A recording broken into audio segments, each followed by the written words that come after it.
Back in 2001, I had already been watching anime for a couple of years, but there was nothing quite like Outlaw Star.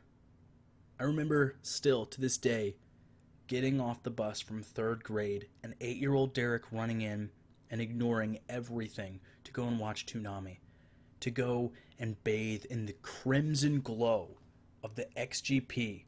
That was the name of their ship. I still remember when they would go and try and chase the galactic ley line. You see, my mother and I, we had this deal where she would give up total control of the TV. She would let me have all that time as long as I made sure to do everything else after. And it was in those moments that I knew what I wanted to do for the rest of my life. That's when I became, obsessed with anime, however you want to say it. Changed my life. And I'm sure that the story is the same for a lot of you.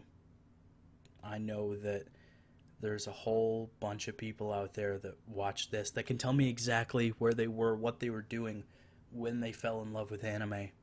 But to me, it's a little bit different. Because back then, 2001, we didn't have anything but dubs. Not in the Midwest, not in rural Illinois. Where I lived, I wasn't getting fan subs. I wasn't going to some convention, not at 8. But what might be different for a lot of you is the situation surrounding those dubs. It's hotly contested online right now, and in person, where people act like it's this big matter to say, subs are better than dubs, you shouldn't even watch dubs, what is the point of dubs? It's bastardizing the art. And that gets me heated. The reason it gets me heated is because when we have those similar circumstances about how we fell in love, there's one circumstance that does separate me, and that's my mom. When I said that she gave up total control of the TV, she didn't have much else.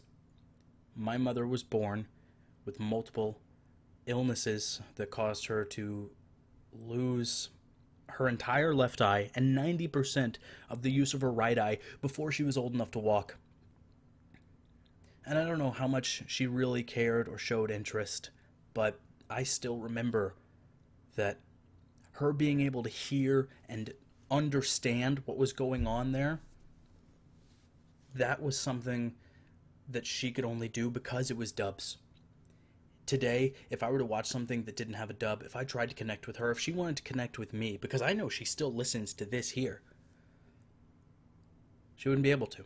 She wouldn't be able to understand what was going on. And when I see in the anime community people trying to be gatekeepers, trying to keep people out because they have this disdain for dubs, it doesn't make any sense to me. I understand that there's always going to be elitists. There's always going to be snobs. But my dream is that everybody can come to maybe not love in the same way that I do, but they can understand that anime is an art that everybody could love. There's something out there for everyone, and I believe that. But I also believe that when we have people that come out here saying that, no, if you're not watching it with the original Japanese voice actors, it's not good enough. But I've met some tremendous voice actors. Kind, great, wonderful people. And I just imagine what their life would be like if they couldn't spread their joy. And then I also see these people online that just say awful things about them to their face. I don't understand it. I don't get it at all. Those people are actively fighting against my dream. Do you understand what that's like? Do you know what it's like to hear people say that the thing that you love isn't needed? I don't get it at all. And then that's just my perspective, because to me, dubs help so many more people than just this one case of my mother. Because we're only looking at one person who has a visual impairment. There's also people with dyslexia. There are parents who still love anime to this day, but they can't pay attention to the subtitles on the screen because they also have to take care of their kids. It's hard to concentrate on that sort of stuff when you have young children running around. And it's not just me. It's not just the people I've met. But there is someone that I've met. And there is a person, like I said when I met those voice actors, that really connected with me on this.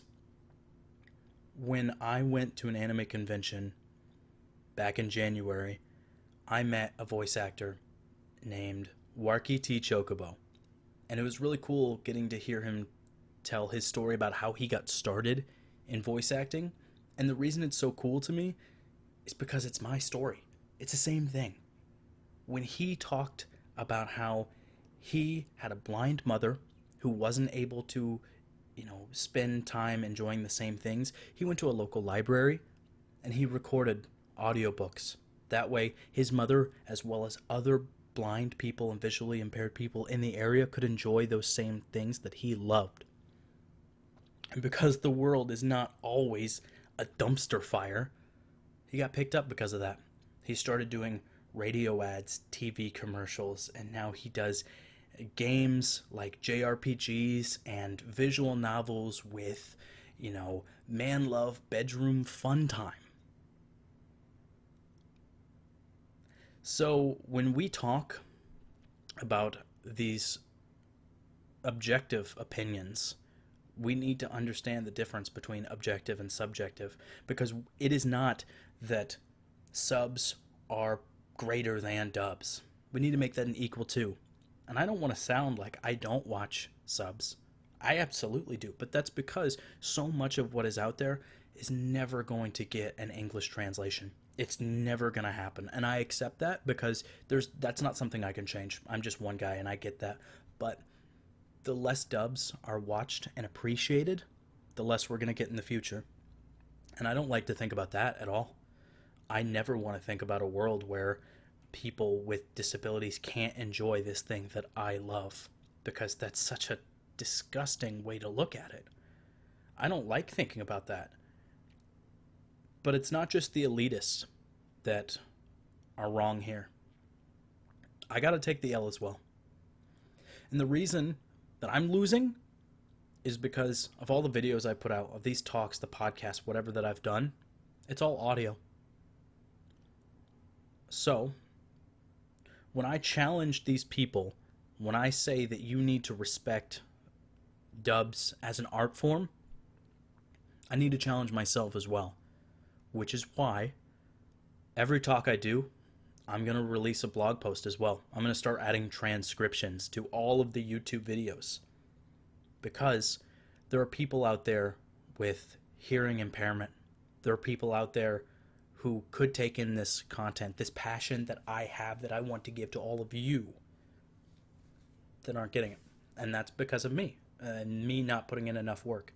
So, what I do is I say that we need to accept what we can do better, all of us, each and every one of us, and go do that. No excuses, just actions. So long. Thanks for all the anime.